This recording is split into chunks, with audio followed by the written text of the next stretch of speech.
반갑습니다. 저는 그동안 2주 동안 PCR 테스트를 3번을 하고 또 미국에서 있는 동안에 이틀에 한 번씩 셀프 테스트를 했습니다. 코를 이틀에 한 번씩 쑤셔가지고 의사가 코에 무리가 있다고 하여튼 조심을 하라고 할 정도로 쑤셔서, 그런데 참으로 하나님께 감사합니다.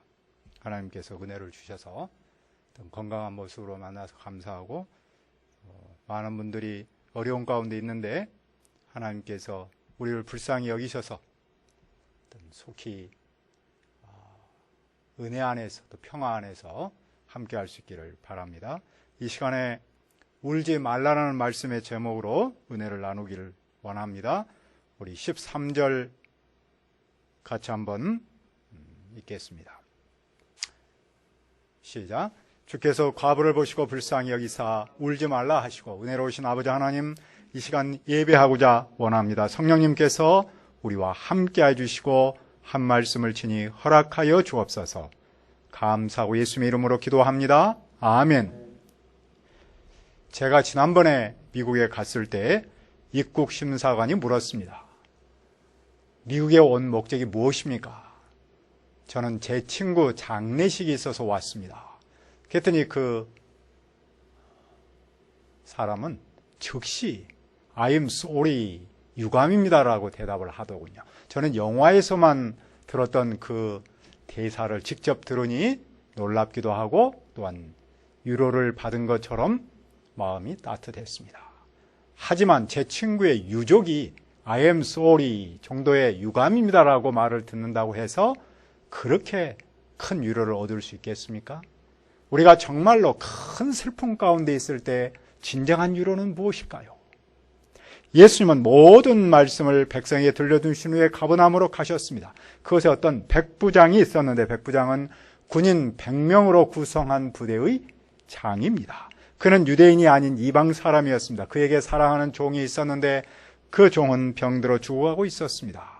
그는 그 종을 위해서 무엇을 했습니까? 그는 예수님의 소문을 듣고 유대인의 장로 몇 사람을 보내서 그 종을 구해주도록 청했습니다. 장로는 그 지역 공동체의 어른이죠. 그가 장로들을 보낸 이유는 이방 사람이어서 예수님께 직접 갈 수 없었기 때문입니다. 장로들은 예수님께 어떻게 도움을 청했습니까? 당시 유대인은 이방 사람을 돕는 일을 합당하게 생각하지 않았습니다. 하지만 이 장로들은 예수님께 그 사람을 도와주는 일이 합당하다는 사실을 강조했습니다. 그 이유가 무엇입니까? 5절을 보십시오. 그가 우리 민족을 사랑하고 또한 우리를 위하여 회당을 지었나이다. 그는 유대인을 사랑합니다. 그 사랑 표현으로 회당을 지었습니다. 회당은 지방에 있는 공동체의 모임 장소지요. 10가정이 모일 수 있으면 한 회당을 지었습니다. 그런데 그 회당을 백부장이 지었습니다.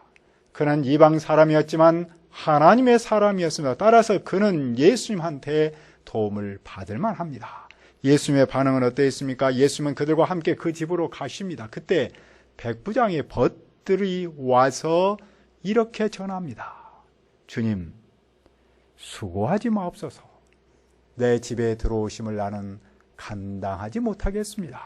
당시 유대인은 이방의 집으로 들어갈 수 없었습니다. 그는 예수님을 자기 집으로 들어오게 할 자격이 없음을 알았습니다. 그는 자기가 예수님께 나갈 수도 없음을 알았습니다. 그런 그는 예수님께 무엇을 부탁했습니까? 7절을 읽읍시다. 시작. 그러므로 내가 주께 나가기도 감당하지 못할 줄을 알았나이다. 말씀만 하사 내 하인을 낫게 하소서. 그는 예수님께서 말씀으로만 병을 낫게 하실 수 있음을 믿었습니다. 그동안 많은 사람은 예수님께서 직접 사람의 몸을 만지고 그렇게 함으로써 병을 치유할 수 있다고 생각했습니다. 그런데 이 사람은 예수님이 직접 만지지 않고도 말씀만 하셔도 병이 나을 줄 믿은 겁니다. 그는 어떻게 그런 믿음을 가졌습니까? 8절을 말합니다. 나도 나무의 수하에 든 사람이요 내 아래도 병사가 있으니 이더러 가라면 가고 저더러 오라면 하고 내 종도로 이것을 하라 하면 하나이다. 그는 군대의 중간 지휘관으로서 상관이 있고 보아도 있습니다. 군인의 생명은 권위에 대한 복종입니다. 그는 그 원리를 예수님께 그대로 적용했습니다. 그는 예수님이 병에게 명령하면 그 병은 복종할 줄 믿었습니다. 그는 예수님의 말씀이 병을 복종하게 하는 권위가 있다는 사실을 믿었습니다. 그 말을 들은 예수님의 반응이 어떠하셨습니까? 7절입니다. 예수께서 들으시고 그를 놀랍게 여겨 돌이키사 따르는 무리에게 이르시되 내가 너희에게 이르노니 이스라엘 중에서도 이만한 사람을 만나보지 못했다. 예수님은 놀라셨습니다. 왜냐하면 이스라엘 중에서도 이만한 믿음을 만나보지 못했기 때문입니다. 이스라엘은 믿음의 나라입니다. 많은 믿음의 사람이 있었습니다. 그런데도 이만한 믿음을 만나지 못했습니다. 이만한 믿음이란 그렇게 큰 믿음입니다. 그렇게 큰 믿음이란 말씀만을 믿는, 말씀의 권위를 믿는 믿음이죠. 예수님이 말씀만 하시면 병이 떠날 줄 믿음, 바로 그 믿음입니다. 예수님의 말씀의 권위가 어떻게 나타났습니까? 사람들이 집으로 돌아가니 종이 이미 나왔습니다. 백부장의 말씀을 믿는 그 믿음, 말씀의 권위를 믿는 그 믿음이 병을 쫓아내버린 겁니다. 우리는 무엇을 배웁니까? 예수님의 말씀은 그 자체로 권위가 있습니다. 왜냐하면 그분이 권위가 있기 때문입니다. 말의 권위는 그 말하는 사람의 권위에서 나오지요. 이름하여 메시지는 메신저의 권위에 의해서 비례하는 것이죠. 그분은 하나님이십니다. 우리가 예수의 말씀에 순종하는 이유는 그분이 하나님이시기 때문이죠. 하나님의 말씀 앞에 그 무엇도 그 누구도 순종하지 않을 사람은 없습니다. 믿음의 사람이란 말씀의 권위를 믿고 그 권위에 순종하며 사는 사람입니다. 그 권위가 어디까지 미칩니까? 그 후에 예수님께서 나인이라는 성으로 가셨는데 많은 사람이 동행했습니다. 성문에 가까이 이르렀을 때 무슨 일이 있었습니까? 12절을 보십시오. 성문에 가까이 이르실 때 사람들이 한 죽은 자를 메고 나오니 이는 한 어머니의 독자요 그의 어머니는 과부라. 그 성에 많은 사람도 그와 함께 나오거늘. 성문에서 예수님 행렬과 장례 행렬이 마주쳤습니다. 예수님의 행렬은 생명과 희망이 가득합니다. 하지만 장례 행렬은 죽음과 눈물이 가득합니다. 죽음은 과부의 외아들을 지배하여 자기 힘을 과시했습니다. 가장 큰 불효는 자식이 부모보다 먼저 죽는 일이고 가장 큰 슬픔은 부모가 자식의 죽음을 보는 일입니다. 그런데 이번에는 과부의 외아들의 죽음이니 그 슬픔이 얼마나 큽니까? 박완서 작가가 있습니다. 그분이 쓴 한 말씀만 하소서 자식 잃은 참척의 고통과 슬픔 그 절렬한 내면 일기 이런 책이 있습니다. 여기서 참척은 자손이 부모나 조부모보다 먼저 죽는 일을 뜻합니다.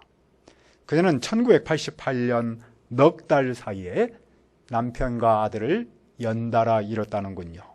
그녀는 가톨릭 신자인데 자식 잃은 참척의 고통과 슬픔을 절절하게 그려냈습니다. 그것이 바로 한 말씀만 하옵소서라는 책입니다. 내용을 보면 이런 내용이 좀 있습니다. 참척을 겪은 기막힌 애통과 절망은 당연히 애미의 목숨을 단축할 줄 알았다. 살고 싶지 않은 게 조금의 거짓이 아닌 이상 육신은 의당 거기 따라주려니 했다. 그러나 내 육신은 마음과는 달리 별개로 끼니 때마다 먹고 살고 싶어 하는 게 아닌가. 나는 육신에 대해 하염없는 슬픔과 배신감을 느꼈다. 그때 나는 몇 날 며칠을 밤이나 낮이나 주님을 찾아 대들고 몸부림쳤었다. 주님, 당신은 과연 계신지, 계신다면 내 아들은 왜 죽어야 했는지, 내가 이렇게까지 고통받아야 하는 건 도대체 무슨 영문인지, 더도 말고 덜도 말고 한 말씀만 해보라고 예걸 하리라. 그러나 주님은 끝내 아무 말씀도 없으셨다. 어쩌면 나지막하고 그윽하게 뭐라고 하셨을지도 모른다는 생각이 늦게 난 철처럼 슬며시 왔다. 그래, 분명히 뭐라고 그러셨을 거야. 다만 뇌 귀가 독선과 아집으로 꽉 막혀 못 알아들었을 뿐인 것을. 주님이 하도 답답해서 몸소 밥이 되어 찾아오셨던 거야. 뭐 이런 수많은 절절한 내용들이 담겨 있다는군요. 사람은 죽음을 만나면 처절한 아픔과 절망으로 눈물만 흘립니다. 할 수 있는 일이 아무것도 없기 때문입니다. 그나마 믿음의 사람은 주님께 한 말씀만 하소서라고 투정이라도 할 수 있겠죠. 그러나 죽음을 만난 예수님은 무엇을 하셨습니까? 13절을 읽읍시다. 시작. 주께서 과부를 보시고 불쌍히 여기사 울지 말라 하시고. 주님은 죽음 앞에 서 있는 과부를 불쌍히 여기셨습니다. 이 과부는 이미 남편을 잃었고 하나뿐인 아들마저 잃었습니다. 죽음은 그녀의 모든 것을 앗아갔습니다. 그녀는 주님께 도움을 청할 힘도 없습니다. 그러나 주님께서 그를 먼저 불쌍히 여기셨습니다. 그리고 어떻게 하셨습니까? 울지 말라. 이 말씀은 얼핏 생각하면 누구나 할 수 있는 말처럼 들립니다. 죽은 사람은 죽은 사람이고 산 사람은 살아야지. 울음을 그치고 일어나자. 많은 사람이 이렇게 말합니다. 하지만 실제로 울지 않도록 할 수 있는 사람은 많지 않습니다. 특히 죽음 앞에서 우는 사람을 울지 않도록 할 수 있는 사람은 없습니다. 왜냐하면 죽음을 그 누구도 어찌하지 못하기 때문입니다. 그렇다면 예수님께서 그녀에게 울지 말라라고 하신 데는 무슨 뜻이 있습니까? 죽음이라는 태생적 한계 앞에서 그냥 빈말로 위로하신 겁니까? 예수님은 그러나 그 여인을 실제로 위로하십니다. 예수님은 죽음을 생명으로 바꿀 수 있기 때문입니다. 예수님은 그녀의 울음의 근원을 마르게 하실 수 있기 때문이죠.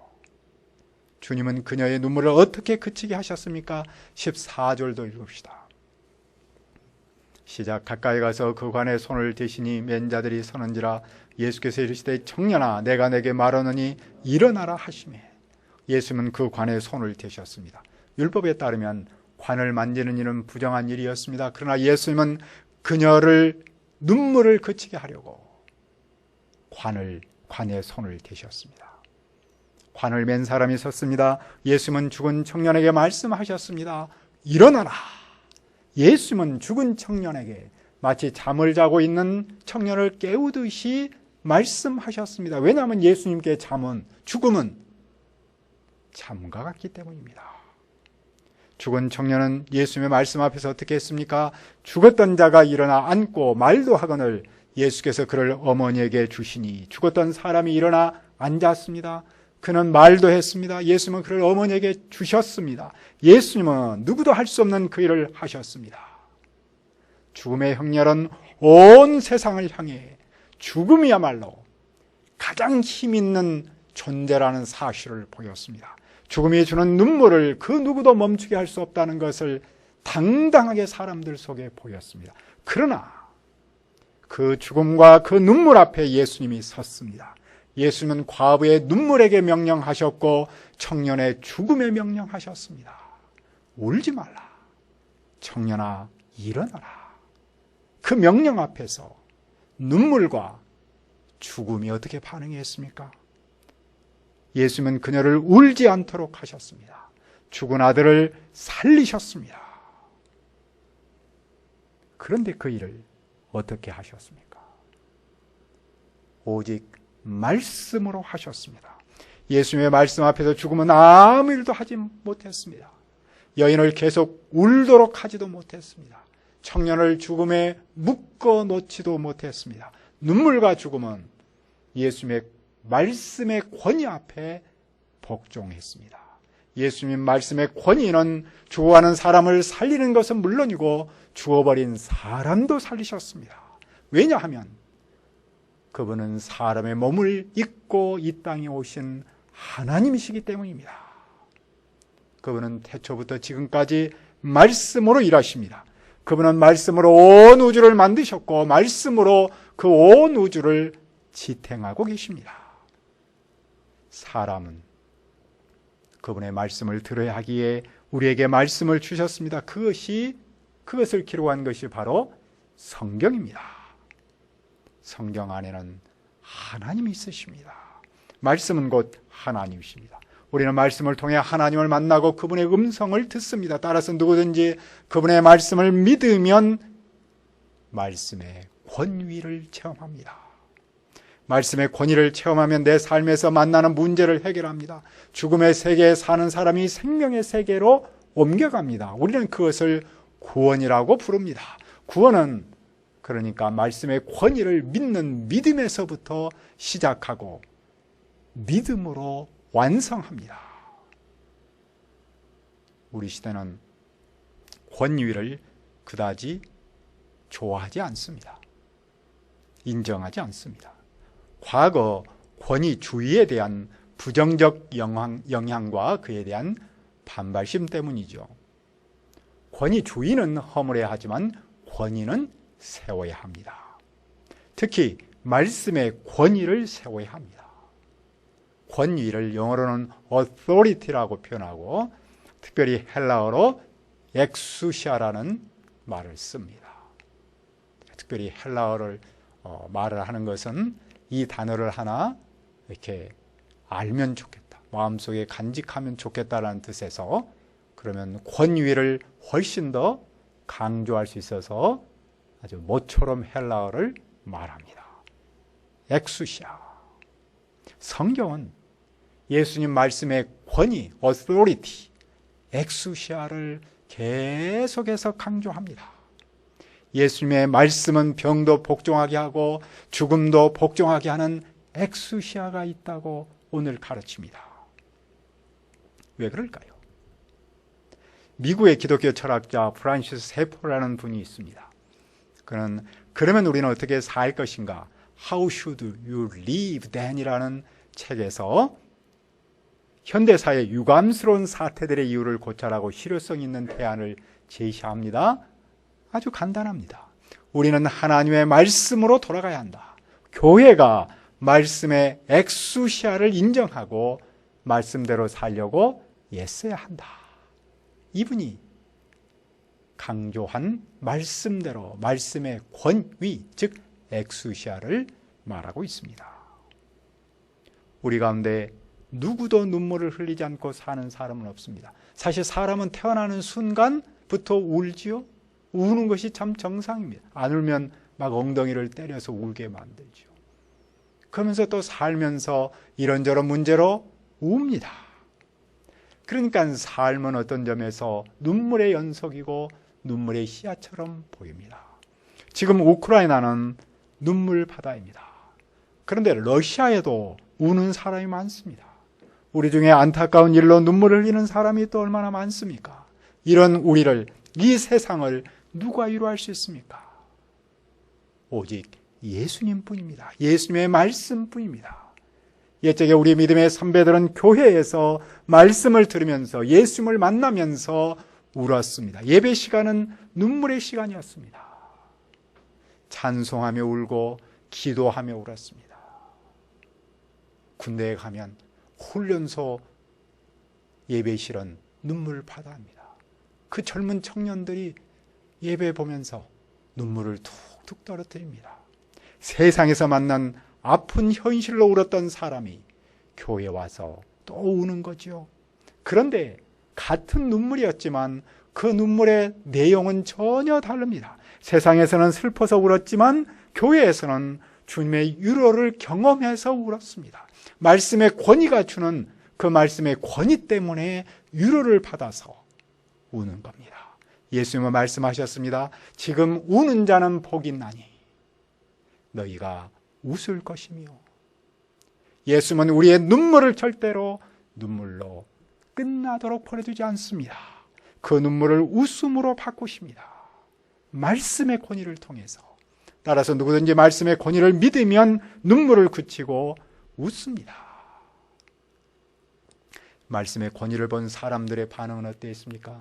모든 사람이 두려워했습니다. 그들은 말로 하나님께 영광을 돌렸습니다. 큰 선지자가 우리 가운데 일어나셨다. 큰 선지자는 보통 선지자보다 위대한 선지자이죠. 엘리야와 엘리사를 염두에 두고 한 말입니다. 우리가 앞에서 배웠듯이 엘리야는 사렙다 과부의 아들을 살렸습니다. 엘리사는 수넴성에서 죽은 아이를 살렸습니다. 그런데 예수님은 이 두 선지자를 합한 것보다 더 큰 선지자입니다. 그들이 예수님을 큰 선지자로 생각했다는 점에서는 옳습니다. 하지만 예수님은 선지자 이상의 존재, 하나님이십니다. 그 하나님께서 자기 백성을 돌보셨습니다. 말라기 선지자 이후 400년 동안 선지자의 음성이 들리지 않았습니다. 하나님께서 그 백성을 돌보지 않은 것처럼 느꼈습니다. 그런데 오늘 이 큰 사건을 통해서 드디어 마침내 하나님이 방문하시다는 사실을 믿은 겁니다. 그 소문이 온 유대와 사방으로 퍼졌습니다. 예수님의 소문은 갈릴리에서 그쳤지만 이 사건은 너무나 큰 사건이어서 온 동네, 전국으로 퍼져나갔습니다. 그만큼 예수님 말씀의 권위가 있었던 겁니다. 우리가 슬픔의 눈물을 흘릴 때 참 위로는 무엇입니까? 울지 말라. 예수님의 말씀만이 유일한 위로입니다. 누구든지 예수님의 말씀의 엑수시아를 믿으면 그 삶이 변합니다. 가정과 캠퍼스 그리고 사회가 살아납니다. 캠퍼스에 마침내 학생들이 조금씩 오기 시작합니다. 우리가 말씀의 엑수시아를 믿음으로 캠퍼스에서 생명의 사역이 일어나기를 기도합니다. 은혜로우신 아버지 하나님, 예수님의 말씀의 엑수시아를 믿습니다. 말씀의 권위, 엑수시아가 우리 가운데 살아서 역사하게 하시고, 특별히 오늘 우리가 그분의 말씀 권위를 믿음으로, 엑수시아를 믿음으로 우리의 캠퍼스에서 생명의 사역이 일어나도록 도와주시옵소서. 감사하고 예수님의 이름으로 기도합니다. 아멘.